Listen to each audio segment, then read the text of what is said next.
The artificial gravity hummed in perfect synchronization with the combat field's force regulators. The Galactic Combat Academy's Arena Alpha stretched before them, a vast expanse of energy-absorbing flooring divided into 8 distinct training zones, each designed to accommodate the biological diversity of cadets from across the galaxy. Korvik stood tall, his 4 muscular arms flexing unconsciously as he surveyed Group 7's designated area. The Vidian's optical enhancers adjusted automatically to the arena's lighting, cataloging the strengths and weaknesses of his assigned training partners.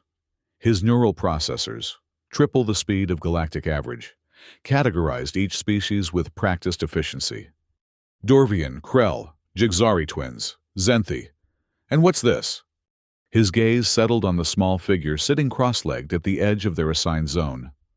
A human female, draped in loose-fitting academy uniform, several sizes too large. Eyes closed in what appeared to be meditation. Her face was framed by dark hair, pulled back in a simple knot, her breathing slow and measured.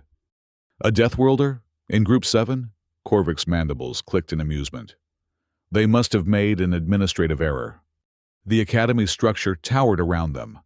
Holographic combat simulations, biological research laboratories, and observation decks where Federation officials could monitor training progress. Orbital 9 Station had been the Galactic Federation's premier combat training facility for centuries, producing the elite warriors who maintained peace across hundreds of species. Korvik had waited 3 stellar cycles for his admission. As a Vidian combat specialist, his acceptance had been nearly guaranteed. His species' 4-armed physiology and enhanced neural processing made them natural warriors. What wasn't guaranteed was placement in Group 7, the elite cadets, those destined for command positions. Attention! Group 7! Professor Zarlok's gravelly voice cut through the ambient hum. The Traxian War veteran's scarred exoskeleton gleamed under the arena lights. His compound eyes scanned the assembled cadets with military precision. Initial combat stance assessment begins now. The cadets formed a line, each taking their position with practiced efficiency, all except the human, who remained seated, eyes still closed. "Fletcher!" Zarlox barked. "On your feet!" The human, Fletcher, opened her eyes slowly. Deep blue, Korvik noted. Unusual even for her species. She rose without hurry, standing straight, but without any discernible combat posture. "Combat stance, cadet!" Zarlox demanded, his patience clearly wearing thin. "This is my stance, Professor," Fletcher replied, her voice quiet but carrying across the training zone. Laughter rippled through the assembled cadets. Korvik's mandibles clicked again in amusement. Even by human standards, the girl was small, barely reaching his thoracic plate. Her loose uniform revealed nothing of potential musculature or combat readiness. Zarlok's exoskeleton plates shifted in what Vidians recognized as contempt. "Very well. If you insist on mockery, perhaps a practical demonstration is in order." He turned to the assembled group. "Griix, step forward." The Dorvian champion moved to the center of the training zone, standing nearly 3 times Fletcher's height. His armored carapace gleamed with bioluminescent war markings, a graduate of the Dorvian combat pits.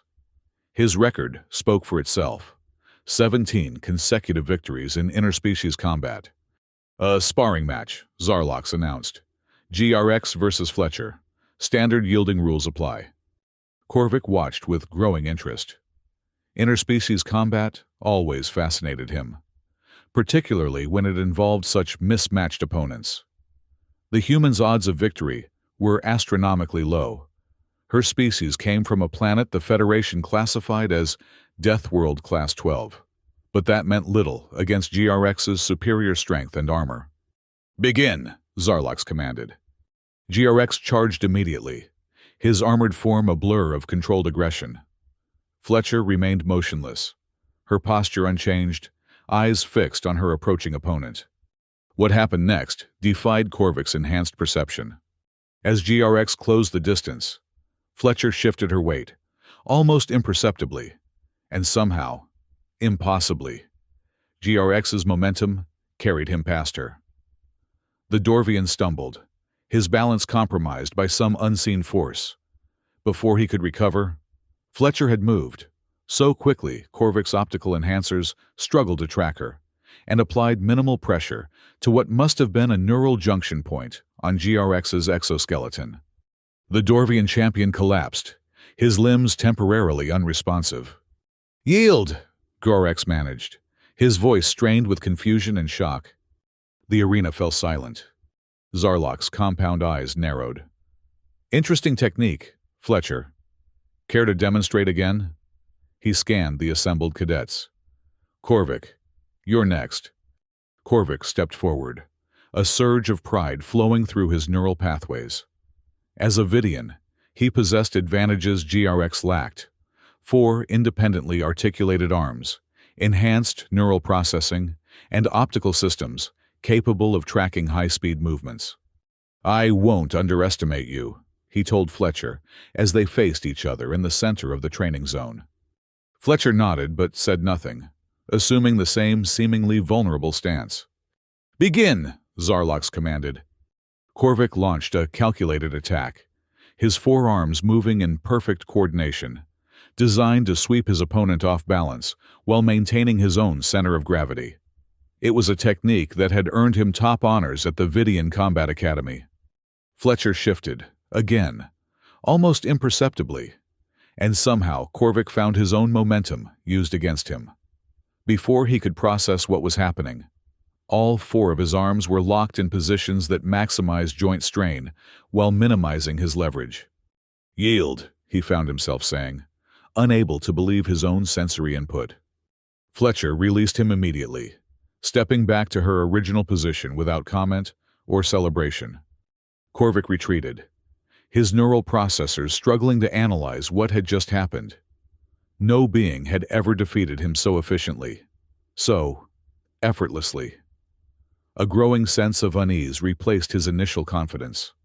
"Raykar," Zarlok called, his voice carrying a new edge of interest. "Let's see how Zenthi biology fares against our Deathworlder."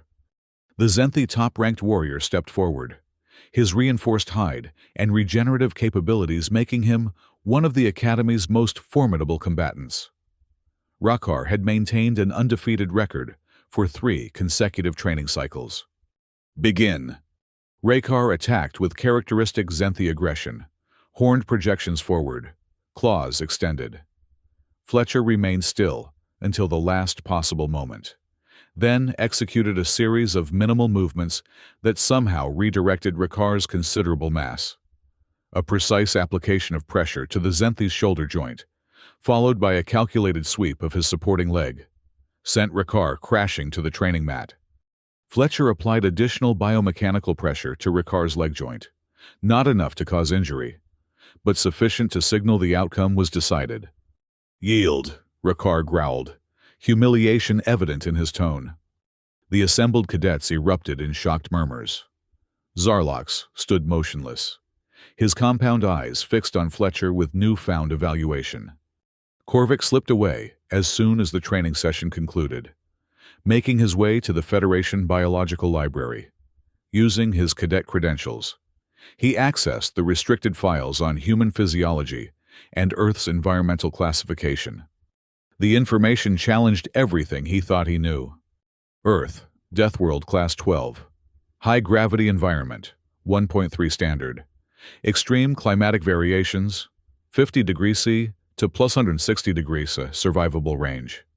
Aggressive fauna, predator-to-prey ratio exceeding galactic norms by 340%. And geological instability, tectonic activity, extreme weather patterns, regular extinction-level events throughout evolutionary history, human adaptive capabilities, enhanced skeletal regeneration, redundant organ systems, heightened stress response adaptation, efficient oxygen utilization, and, most surprisingly, thousands of combat techniques developed over millennia of intraspecies conflict. Korvic's neural processors struggled to integrate this new information with his previous assumptions.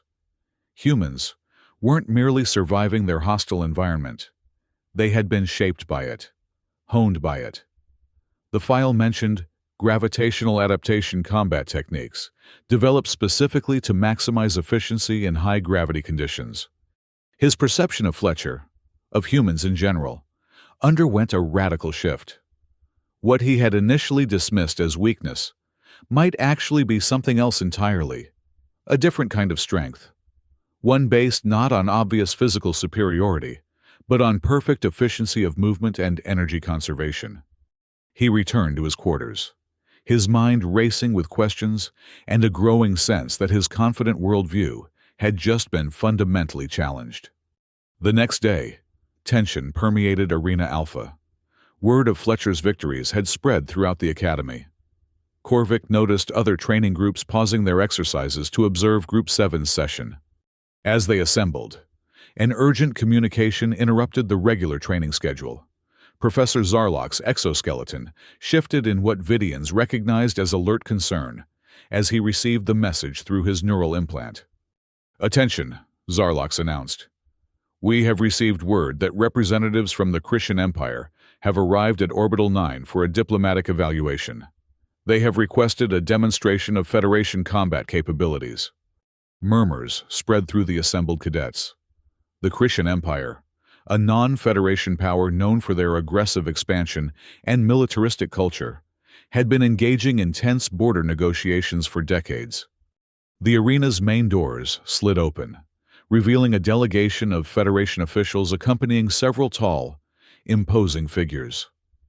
The Christians stood over 7 feet tall, their gray-blue scaled skin stretched over powerful musculature, reinforced skeletal structures visible beneath translucent portions of their epidermis. Their 4 eyes scanned the arena with predatory assessment. One Christian stepped forward, younger than the others but no less imposing. "I am Dross Jr., war champion of the Christian Empire," he announced, his translator converting the complex harmonics of Christian speech into standard galactic. "I have been authorized to evaluate Federation combat training through direct engagement." Professor Zarlok turned to the assembled cadets. "The Federation requires a representative for this demonstration." "I volunteer." Rakar stepped forward immediately, clearly eager to redeem himself after yesterday's defeat. Zarlok raised a limb, silencing him. "This isn't about individual glory or redemption, cadet. This is diplomatic engagement that requires strategic thinking." His compound eyes shifted to Fletcher. "Cadet Fletcher will represent the Federation." Protests erupted immediately. "Professor," Rakar objected, "with all due respect, winning a few internal sparring matches doesn't qualify." "Silence!" Zarlok's exoskeleton plates flared in warning. "This is not a request or a debate. My decision is final." Fletcher stepped forward without comment, assuming her position in the center of the arena. Dross towered over her, his scaled skin reflecting the arena lights as he assessed his seemingly insignificant opponent. "This is your champion?" Dross asked, his 4 eyes blinking in what might have been amusement or contempt. "Begin when ready," Zarlok replied, ignoring the question. Dross assumed a formal Christian combat stance, balanced, powerful, his magnetized gauntlets activating with a low hum. His clawed hands flexed in anticipation. Fletcher stood straight, her posture relaxed but alert, betraying no particular combat stance.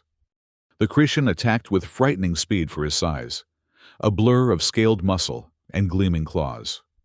Fletcher remained motionless until the last possible moment, then executed a minimal shift that somehow redirected Dross's considerable momentum. Korvik watched in fascination as Fletcher read the minute facial muscle contractions and weight distributions that telegraphed Dross's movements. She operated within the Christian's kinetic sphere, using his own energy against him with precise adjustments to her center of gravity. The decisive moment came when Dross lunged with his gauntlet weapon. Fletcher rotated her body to intercept the thrust, chaining kinetic energy from foot to hip to shoulder to arm, redirecting Dross's attack and sending him off balance. In the fraction of a second, his stability was compromised. She executed a precise joint lock, applying calculated pressure to his shoulder structure and rib cage. Dross fell to the arena floor with a thunderous impact. The arena went silent. The Christian delegation stared in disbelief. Dross, pinned by Fletcher's seemingly minimal but precisely applied force, struggled briefly before acknowledging defeat. "Yield," he said, his translator unable to mask the shock in his voice. Fletcher released him immediately and stepped back. Dross rose slowly, reassessing the human with all four eyes. Then, to everyone's surprise, he bowed his head in a gesture of respect. The silence lasted 3 more seconds before the arena erupted in chaotic sound. Federation officials applauding, cadets exclaiming in disbelief, Christian delegates conferring urgently among themselves. Korvik stood at the periphery, his mandibles slack with astonishment. "So that's where true strength lies," he murmured to himself. "Not in what we can see, but in what we've never thought to look for." The Christian delegation departed Orbital 9 immediately following the demonstration. Their previous dismissive attitude toward Federation capabilities noticeably shaken. The Federation Council sent a clear message. Any future negotiations would require the Christian Empire to acknowledge and respect human combat capabilities as a strategic Federation asset. In the days that followed, Professor Zarlox appointed Fletcher as a special instructor for Group 7, tasked with introducing the fundamentals of human combat principles. "What you witnessed was not magic," Fletcher explained to the assembled cadets during their first specialized training session. "It's physics, biomechanics, and psychology working in concert." She demonstrated the principles of gravitational adaptation, how Earth's higher gravity had shaped human combat techniques to emphasize efficiency of movement, conservation of energy, and precision rather than raw power. "In high-gravity environments," she continued, "wasted movement equals wasted energy. Over millennia, human combat systems evolved to maximize effect while minimizing exertion." Korvik and the other cadets listened with growing fascination as Fletcher outlined concepts completely foreign to their combat traditions: kinetic chaining, neural sensitivity points, micro-expression reading, and the tactical advantages of stillness. "Most species telegraph their intentions through unconscious physical cues," she explained. "By learning to read these cues, you can anticipate actions before they occur." During the practical portion of the training, Fletcher guided Korvik through exercises designed to help him incorporate these principles into his Vidian combat techniques. His forearms, once used primarily for overwhelming force, now learned the subtleties of kinetic chaining and energy redirection. "Your natural strengths aren't invalidated by these techniques," Fletcher assured him. "They're enhanced. 4 arms means 4 points of contact, 4 ways to redirect energy, 4 opportunities to read your opponent's intentions." The Jigsari twins, Pim and Palm, with their purple-hued skin and synchronized neural networks, proved particularly adept at the mind-reading aspects of Fletcher's training. Rakar, though initially resistant, gradually recognized how the principles of energy conservation could complement his Zenthi endurance. Korvik found himself struggling with an internal conflict. His Vidian pride, generations of evolutionary and cultural emphasis on their superior combat physiology, warred with the undeniable evidence that Fletcher's human techniques offered advantages his traditional training had never considered. "The real strength of any warrior," Fletcher told him during a one-on-one session, "isn't in the muscles or exoskeleton or number of limbs. It's in adaptation, the ability to learn, to change, to overcome new challenges." Her words resonated with something Korvik had read in the biological library: how Earth's constant environmental threats had forced humans to adapt or perish, generation after generation, creating a species defined by their ability to survive against impossible odds. As the training progressed, word spread throughout the academy. Other instructors began incorporating elements of Fletcher's techniques into their lessons. Federation officials discussed the strategic implications of a more integrated approach to combat training. During the final week of the special training program, a formal ceremony was held to recognize Fletcher's contributions. The entire academy gathered in Arena Alpha as she was presented with a special tactical certification by the Federation Training Command. Korvik, representing Group 7, stepped forward to present her with a traditional Vidian honor token, a crystalline structure that captured and reflected light in complex patterns. "On behalf of Group 7, he said, I express our gratitude for sharing your knowledge with us. I personally pledge to integrate human combat principles with Vidian techniques, creating something stronger than either tradition alone." To everyone's surprise, Ricard approached next, his initial hostility replaced with grudging respect. "The Zenthi do not easily change our ways," he admitted. "But I have learned that adaptation is not weakness. It is survival." Most surprising of all was the arrival of Dross, the Cretan champion, who had apparently requested special permission to attend the ceremony. He presented Fletcher with a polished bone fragment, a traditional Cretan symbol of respect for a worthy opponent. "The Cretan Empire acknowledges the combat prowess of humans," Dross announced formally. "We look forward to further exchanges of knowledge." The ceremony concluded with Fletcher addressing the assembled academy. "Any species too proud of their natural advantages will eventually be surprised," she said, her quiet voice somehow carrying throughout the arena. "The greatest strength isn't in overwhelming power. It's in understanding that different doesn't mean weaker or stronger. It just means different." She looked directly at Korvik as she delivered her final statement. "Never judge an opponent by their appearance. The most dangerous warrior might be the one sitting quietly, watching, learning, and waiting for the perfect moment to move." As the ceremony dispersed, Korvik approached Fletcher privately. "I never imagined I would admire a human," he admitted. "But you've changed everything I thought I knew about combat. About strength." Fletcher smiled. "That's the first step toward true strength, acknowledging what you don't know." A communication alert interrupted their conversation, a Federation officer approaching with urgency. "Preliminary reports indicate a Talarian assessment delegation will be arriving within the week," the officer informed them. "They've expressed particular interest in observing our integrated combat training methods." Fletcher and Korvik exchanged glances.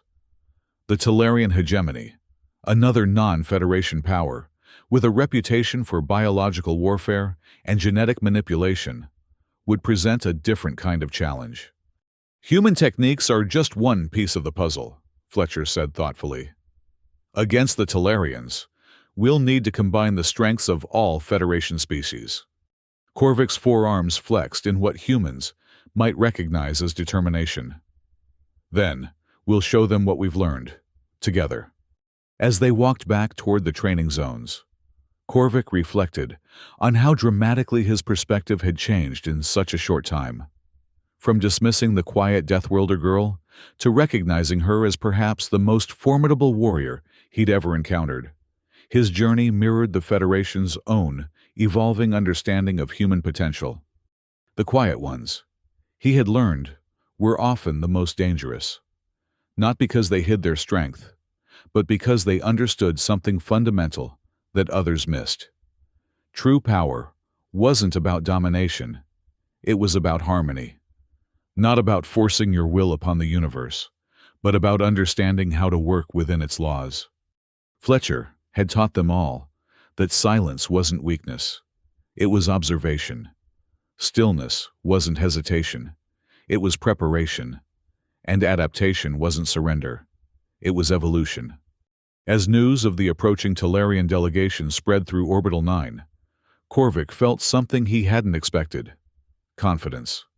Not the brash certainty of Vidian superiority he'd arrived with, but something more substantial: trust in the combined strengths of different species working together.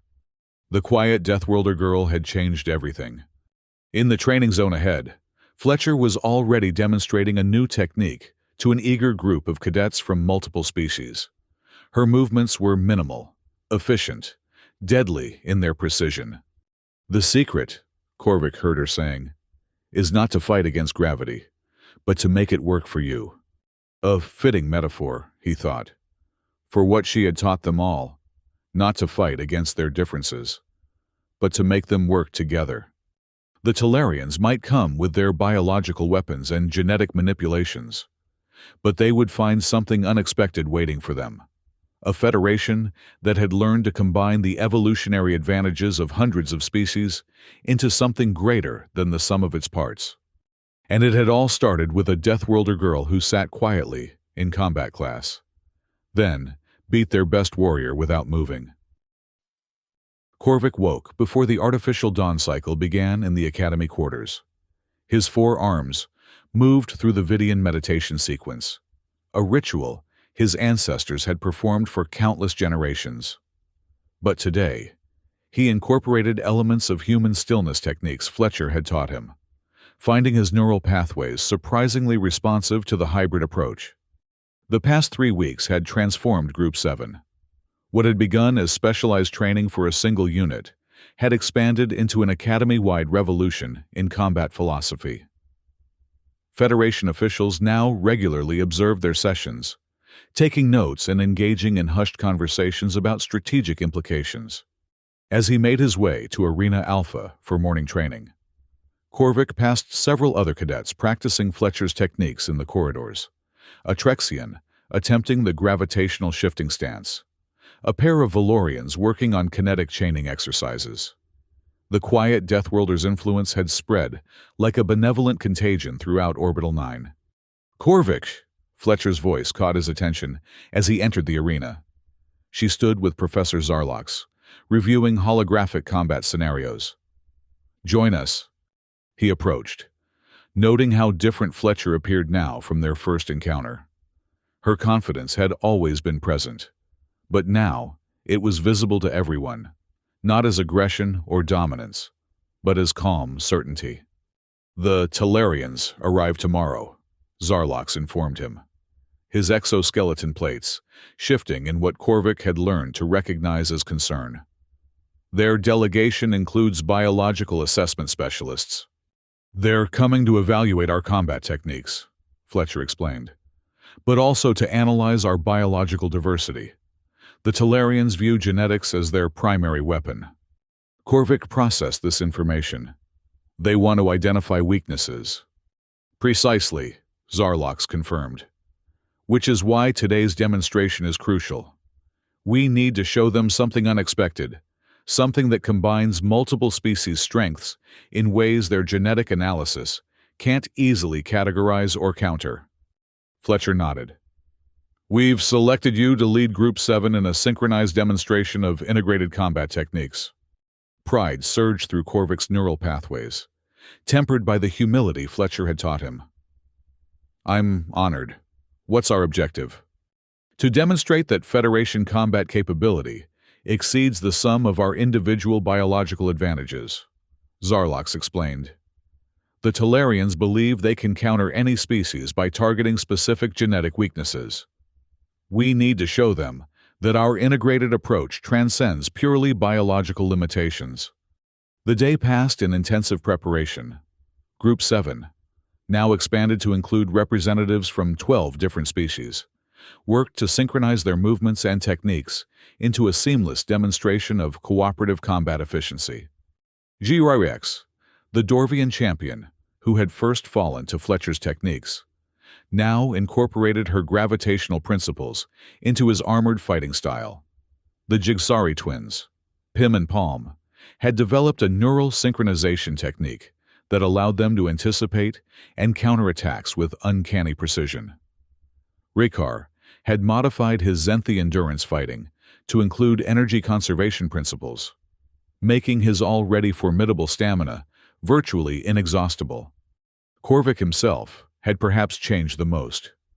His four-armed Vidian combat style, once focused on overwhelming force, now incorporated precise targeting of neural junction points and gravitational redirection. Where he once relied on superior strength and speed, he now moved with calculated efficiency, using his opponent's energy against them while conserving his own. As evening approached, Fletcher gathered them for final instructions. "The Talarians will be looking for weaknesses to exploit," she reminded them. "Show them none. But more importantly, show them something they don't expect. Species working together in ways their genetic analysis can't predict or counter." She looked at each of them in turn, her blue eyes intense. "Remember, individual strength is important, but collective adaptation is invincible." The next morning, Orbital 9 hummed with tension. The Talarian delegation had arrived.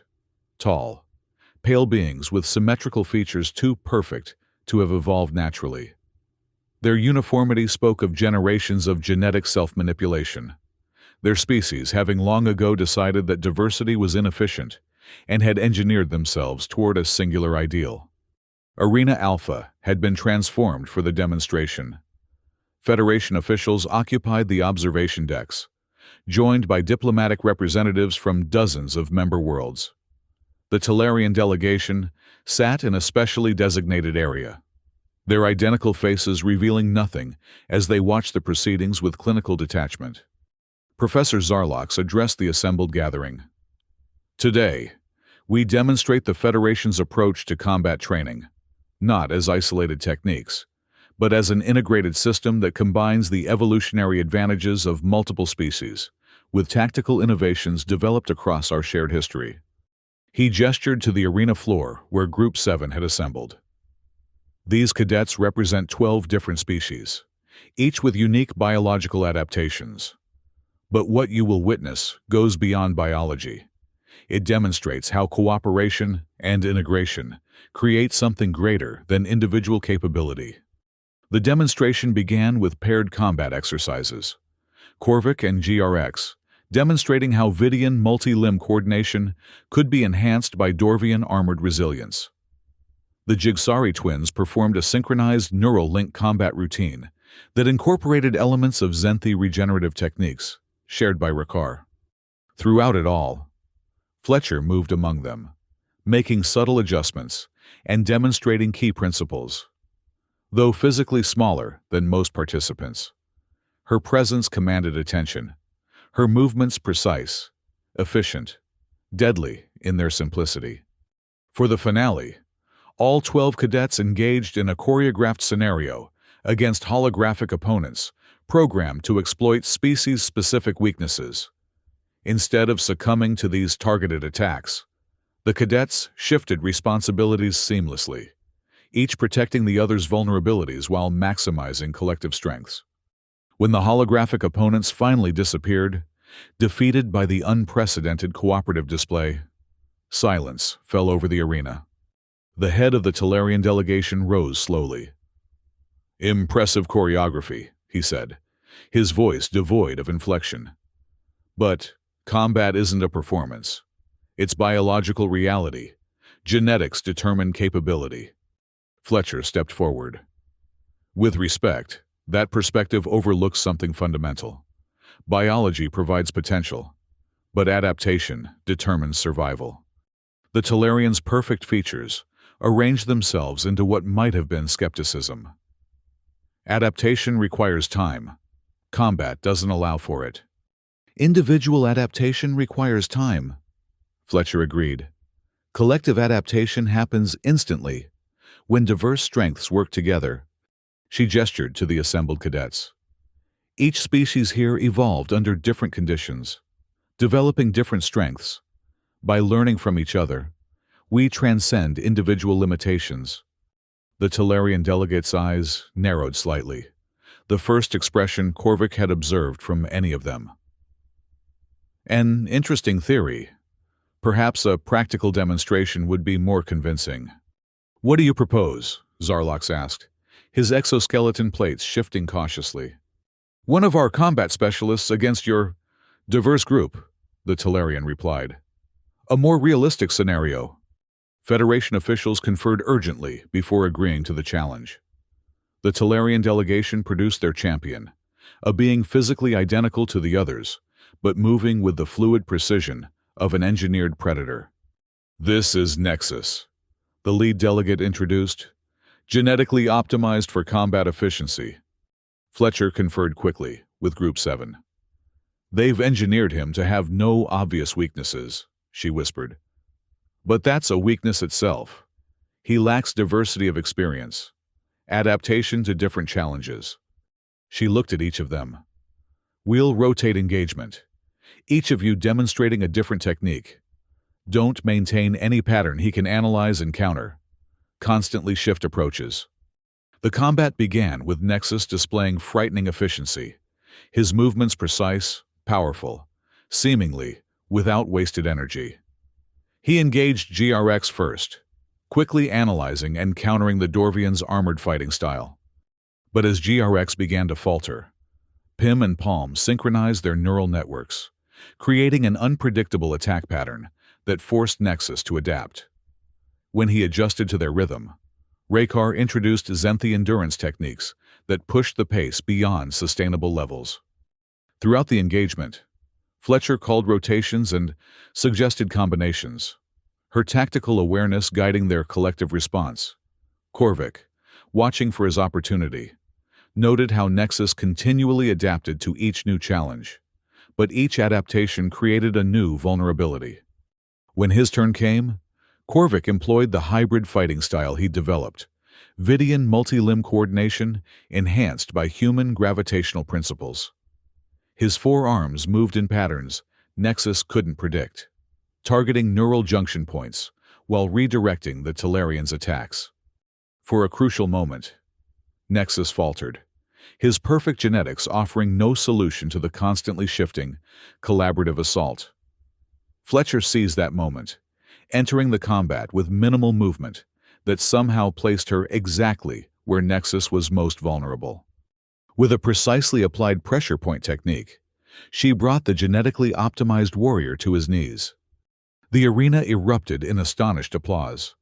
The Talarian delegation stared in what might have been the first genuine surprise their engineered faces had ever expressed. Genetic optimization is powerful, Fletcher said, helping Nexus to his feet with unexpected respect. But genetic diversity combined with shared knowledge is invincible. No single template, however perfect, can counter the unpredictable creativity of different perspectives working together. The lead Talarian delegate rose slowly. This outcome was unexpected. Perhaps there is merit in your approach that our analysis failed to predict. The diplomatic implications were clear to everyone present. The Talarians, like the Christians before them, would need to reassess their understanding of Federation capabilities and their own strategies for potential conflict. As the formal proceedings concluded, Korvik found Fletcher observing the departing Talarian delegation. They'll be back, she said quietly, with new genetic modifications designed to counter what they saw today. And we'll have new integrations they haven't seen, Korvik replied. Fletcher smiled. Exactly. That's the advantage of diversity. Constant adaptation. Endless possibilities. Later that evening, as Orbital 9's lighting system simulated sunset, Group 7 gathered in their common area. What had begun as a reluctant training unit had become something closer to family. Different species united by shared experience and mutual respect. To Fletcher, GRX raised a container of Dorvian fermentation fluid in toast. Who taught us that true strength lies not in dominating others, but in learning from them. To Group 7, Fletcher countered, raising her own drink. Who proved that different doesn't mean weaker or stronger, just different. And together, those differences become unbeatable. Korvik watched as species that would never have voluntarily associated weeks ago now shared stories, techniques, and friendship. His neural processors calculated the exponential potential of this approach spreading throughout the Federation, not just in combat training, but in all aspects of interspecies cooperation. The quiet Deathworlder girl had changed everything. A notification chimed on the Academy communication system. Professor Zarlok's voice addressed all cadets. The Federation Council has approved the establishment of an integrated combat division, with Orbital 9 serving as its training center. All cadets will now receive cross-species combat instruction as part of standard curriculum. Cheers erupted throughout the academy. Group 7 exchanged looks of pride and accomplishment. "It begins," Fletcher said quietly. "What begins?" Korvik asked. "The real strength of the Federation," she replied. "Not our weapons or our numbers or our territory, but our diversity, our ability to learn from each other, to combine our strengths, to adapt together." She looked around at the assembled cadets, former rivals now united in common purpose. "That's something the Christians can't conquer and the Talarians can't engineer. It's something uniquely alive, constantly evolving, eternally adapting." Korvik's forearms performed the Vidian gesture of profound respect, a movement he had never imagined directing toward a human. "From stillness comes the most powerful movement," he said, quoting an ancient Vidian philosopher, but understanding the words in an entirely new context. Fletcher smiled in recognition of his growth. "And from diversity comes the most powerful strength." As news arrived that more non-Federation powers were requesting diplomatic observation privileges at Orbital 9, Korvik reflected on how completely his understanding of strength had transformed. What had begun with a quiet Deathworlder girl sitting motionless in combat class had evolved into a fundamental shift in Federation philosophy. The greatest warriors, he now understood, weren't those who dominated through overwhelming force, but those who adapted, who learned, who combined diverse strengths into something greater than any single approach could achieve. And it all began because someone had the wisdom to look past appearances and recognize that true power often comes in unexpected forms, like a small, human female from a hostile world who sat quietly in combat class. Then, beat their best warrior without moving.